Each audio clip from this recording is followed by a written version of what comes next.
Did you know that scientific studies have shown that meditation can cause epigenetic changes on your genome? And let me repeat that in simple language. Meditation has the potential to switch your genes on and off. Have you ever wondered why so many coaches nowadays seem to put a lot of importance on meditation? And do you feel like meditation seems to be difficult to get into? I mean, what clothes do I have to wear? What music should play in the background? Do I need a yoga mat and one of those Indian meditation cushions? Oh, and what pose do I have to sit in for the best result?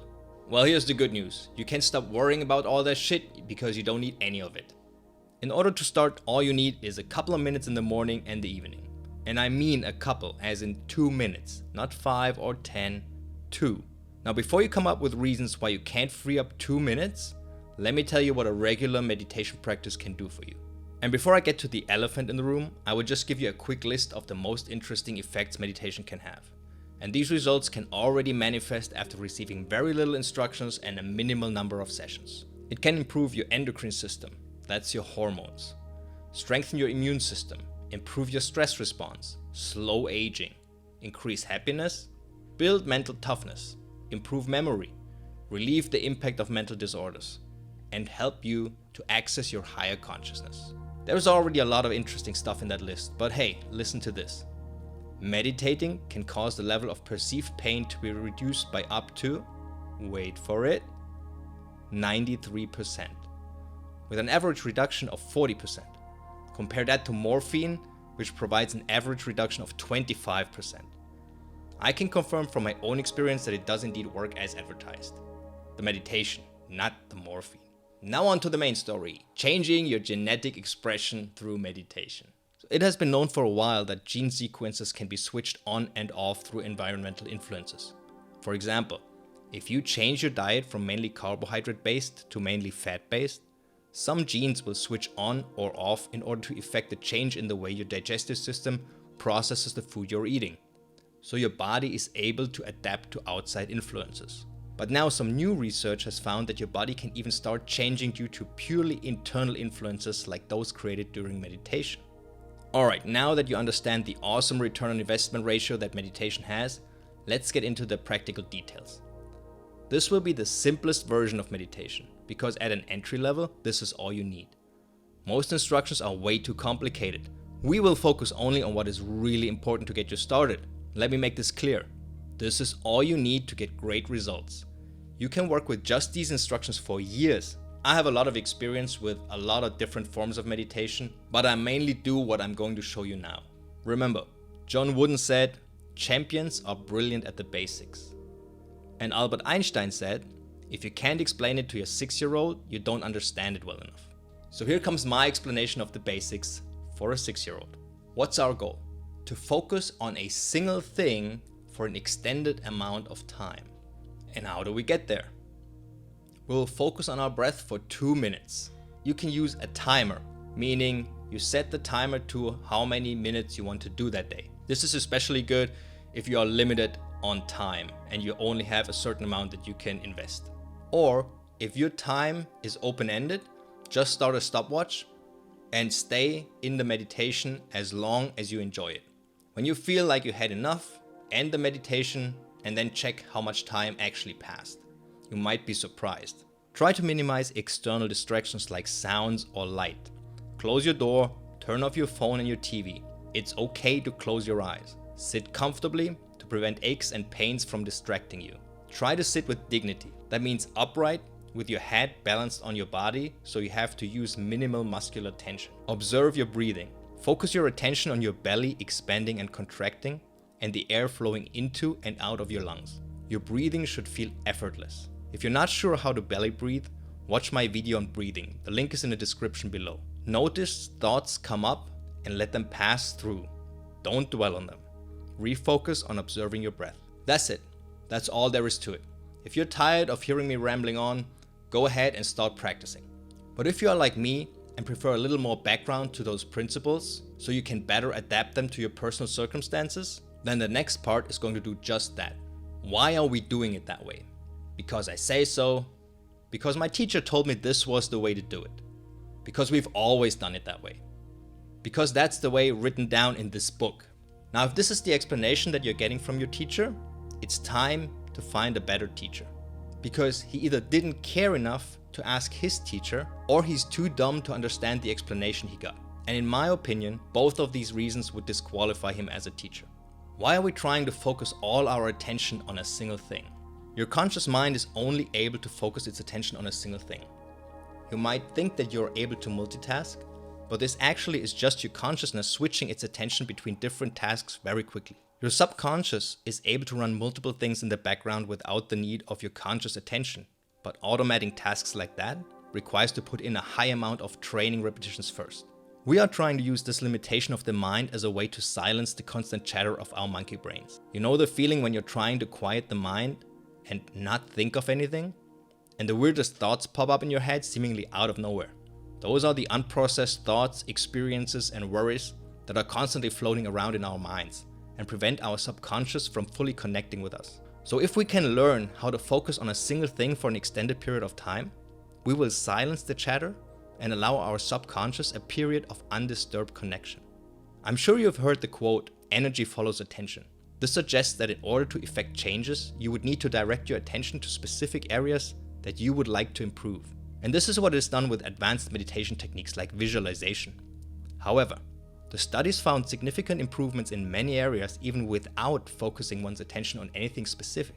To me, this suggests that by simply reducing the interference of one's conscious mind, one's ego, and from stimuli from our surroundings like lights and sounds, your subconscious or your higher self has an opportunity to re-emerge and take control of your system for some time.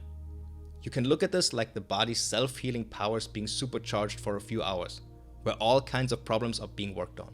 Since this positive effect only lasts a few hours, it is important to be consistent with your practice and ideally do a short meditation session in the morning and one in the evening, rather than doing a longer one only once a day or even more sporadically.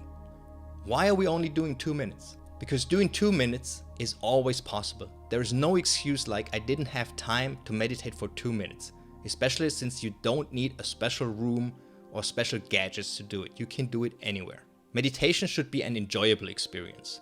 There's no point in having to fight to stay in a meditation pose or in a meditational mind for 20 or 30 minutes if you're already losing your focus after 1 or 2 minutes. All that will do is it will prevent you from enjoying the experience, and then you're probably going to just dump the whole idea altogether.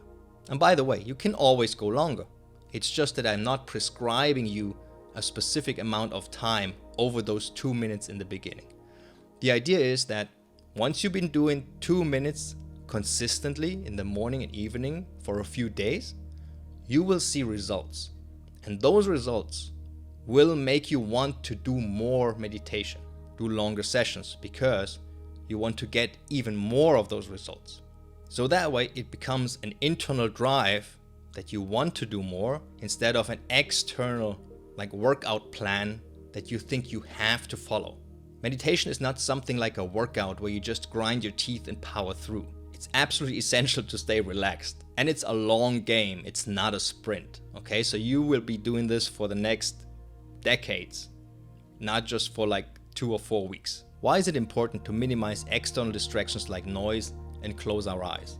Eventually, you will be able to ignore all external and internal distractions like noise and pain. But as a beginner, you want to stack the deck in your favor as much as possible. What about all the different positions you see? Some of those positions have a cultural background, and some are actually meant to cause pain that the student must learn to ignore. It's perfectly fine to sit on a chair or even lay down on the ground. If you tend to fall asleep while meditating, you should change the time when you're doing it to a time when you are well rested. It's not the position's fault when you fall asleep. It's you not getting a proper amount of sleep. Why are we focusing on our breathing? Well, you always have your breath with you, and it is always active, whether you focus on it or not. Your breath is semi-autonomous. You can control it voluntarily, but don't have to. Altering your breathing rhythm is a means to change your internal condition. It gives you feedback about your state. Are you excited, exhausted, afraid, calm, tired, and so on. Every other anchor, the anchor is the point that you're focusing on, like prayer, a mantra, visualization, or some sort of object like a candle is more difficult because it either requires you to create something in your mind, which in turn requires your attention, or gives you no feedback. Staring at a candle is incredibly boring. The one thing I really want to stress is that you're not meant to accomplish something specific in order for the meditation session to be considered a success. You can't fail this. Think of meditating like drops of water hitting a rock. Eventually, they will make a hole into the rock, but you won't be able to notice it while you're watching it. What does effortless breathing mean? I'm personally not a fan of a specific breathing rhythm like 6 in, hold 1, 7 out, hold 1, because it requires attention to keep the rhythm up and prevents relaxation. Don't try to breathe in or out too deeply. This requires effort, and effort should be avoided. Find a breathing depth and rhythm that feels effortless and is quiet. Thoughts are okay. Thoughts coming up and distracting you is normal. That's just your mind trying to sort through all the information that is floating around and that has not been dealt with.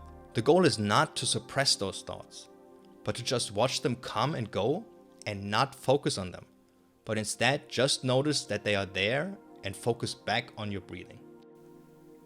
This is an example of a good posture for meditation. Kneeling, your butt between your heels, straight back and your head balanced on top of your torso. Now let me show you the most common mistakes and how to fix them. Many people will hold their head in the iPhone position, but actually think their head is upright and balanced. Because many of us are spending hours in some kind of sitting position, we tend to adopt sort of a slouching position with our back rounded and may have to tilt the neck back in order to look straight ahead. To fix this, imagine your body being pulled up by a string that is attached to the top of your head. If you attach that string to the back of your head, it will even help to pull your neck into the correct position so that you are looking just slightly downward. As for your feet, you can either sit on your heels or between them. And by all means, it is perfectly fine to sit on something like a bench or on a cushion. Whatever helps to minimize your discomfort. My hands are either folded and rest on my lap, or I simply put them on my thighs. That's it. As I said, very simple. Alright guys, this is the end of the video. Thanks for sticking with it to the end as usual. Now in short, this is what's important. Start with 2 minutes, extend the time whenever you feel like it. There's no upper limit. Do it twice a day, in the morning and in the evening. If those times don't work for you, find other times.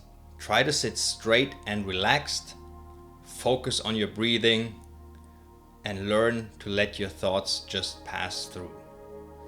That is it. That's all there is to it. Now do that regularly. Consistency is key with this stuff, okay? It would be awesome if you could share your experiences in the comments or in the private mail to me. I'm always interested in how you guys are doing. And as I mentioned in the last couple of videos, if you have a friend that needs this information, please share the video with them. Do the guy a favor. All right? And do me a favor. And with meditation, it's the same thing as with life in general. It's all about the journey and not the destination. So good luck on your journey, enjoy it, and I see you on the path.